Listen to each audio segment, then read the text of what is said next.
The theme of this last fiscal year has really been reimagining the work that we do. We have really forced ourselves to say, like, let's not just keep doing business as usual.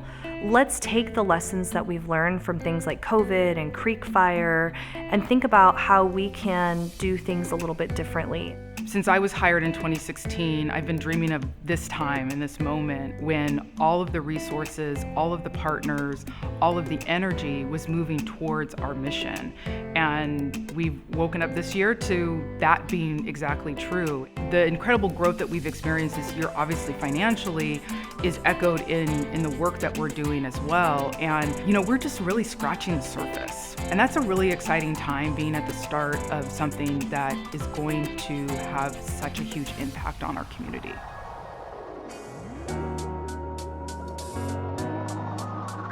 My role is largely around the modernization and improvement of the 211. We are working towards really establishing a tool that can be utilized across not just the community, but our partners, really to bring it to that next place where it becomes more than just a self-help line. Currently, we are able to offer basic resources around crisis situations. We want it to be more impactful with getting people connected to the pathways towards abundance and towards prosperity. And really trying to utilize it as an access point, an on-ramp to holistic care coordination, programs, services, initiatives that we are a part of, that we are leading. I think that in the next phase of the organization, it's really about seeing that foundational work really move into implementation.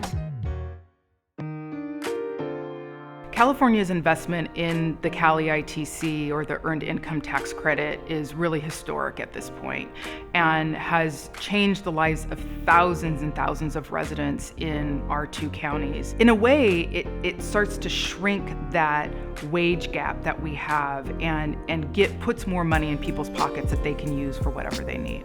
Paying somebody to file your taxes can be really expensive.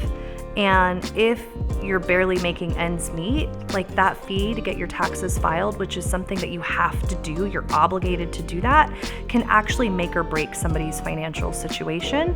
And so not only do we help families save on filing fees, but we also are experts in maximizing tax credits that people can get back. And our kind of prosperity book bag, right, that we carry around with all these tools that we are going to be deploying for working families to get to prosperity. One of the strongest tools that we have is tax credits. Really, more specifically, it's cash infusions. So what the research shows is that giving people cash that they can use for whatever they need it for is the strongest way to keep people out of poverty. I think there's sometimes a misnomer that these are free handouts. The reality of it is a lot of these tax credits are earned, and they're for people who are working, and they're gonna get some of their money poured back into them. And that ability, that freedom to make decisions about your money is very liberating, and it opens up so many doors. This is an opportunity for us as a community to really rethink how we think about something like cash. We're partnering with United Ways of California and about 12 other grantees statewide to distribute funds to frontline food and ag workers that were impacted negatively by COVID. It's only $600, but if you find households that have 5 or 6 eligible frontline workers, $3,000, $3,600, $4,000 plus can go a long way. These agencies, they not only serve the geographic regions, but they actually complement the mission. They elevate the impact of our programs. And we found a symbiotic relationship in terms of convening, facilitating, generating resources, and then them implementing and executing on our plans. And we wouldn't be where we're at in this, blessed year that we've had if not for the contributions of nonprofits and community-based organizations. And what makes me really proud is that that is the ultimate, manifestation of Live United. We were awarded $10 million through the governor's SURF project, Community Economic Resilience Fund. And the whole project is really about how we get to an inclusive economy, how we get to prosperity for all. This particular project is very focused on jobs, and we've become very focused on not just any job, but good and promising jobs. Jobs that are going to lead to careers that are really pathways to wealth. It's also funding entrepreneurship, particularly for people of color. And it's also funding efforts to help to close the digital divide. We take this very seriously because we know that for our community, this is really just the start, but it's a huge start that's going to be matched with other projects that is going to start on really what is a shared plan that we've all developed around how we have a prosperous economy. This last year, we've gone through significant growth. We hired 2 workplace engagement coordinators, and in their roles, they oversee several different types of accounts and really focus on managing them and stewarding them so that we can have strong partnerships and relationships while also generating revenue.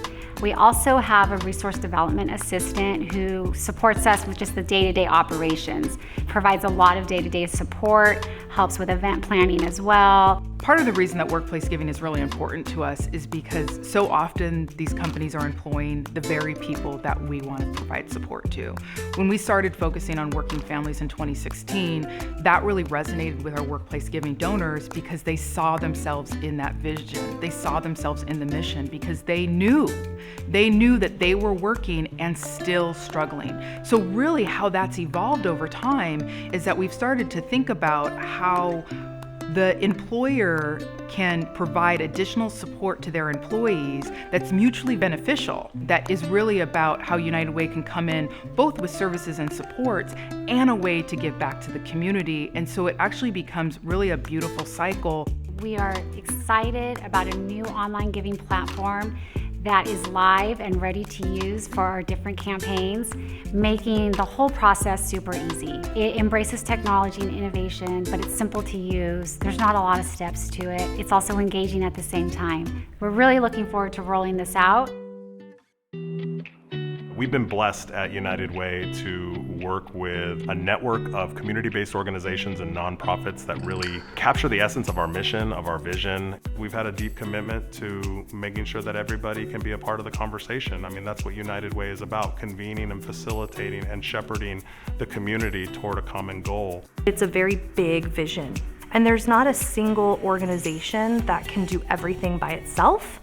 And we truly are better together.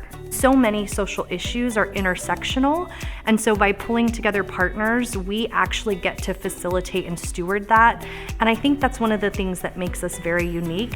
Live United, it implies partnership, working together, maximizing one another's strengths and resources. Partnership is key to the work that we do, allowing us to know those gaps that we could potentially begin to fill either through capacity work with our partners or bringing in funding, policy advocacy, really trying to address the processes, the systems that keep the work from getting to where we want it to be.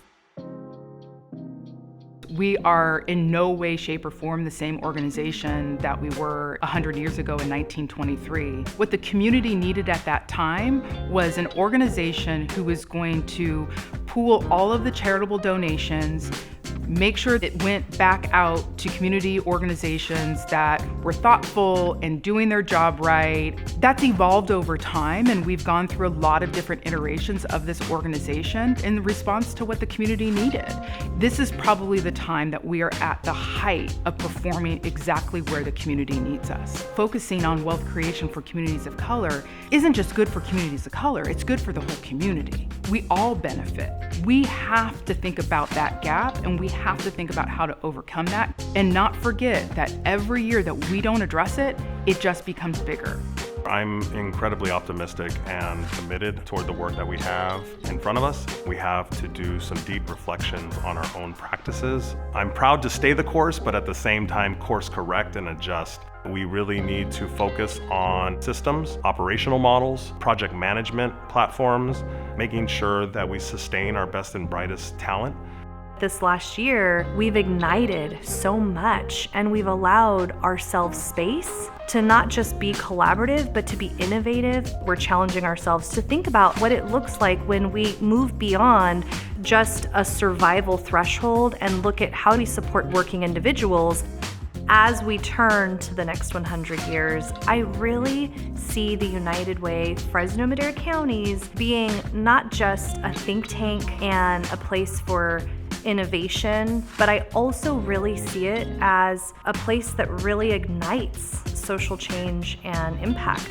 I can envision a future where our Central Valley region, the state, and maybe even the nation looks to United Way Fresno and Madera and says, you know what, there's something really cool going on there that is a sustainable solution to something that we've been trying to do.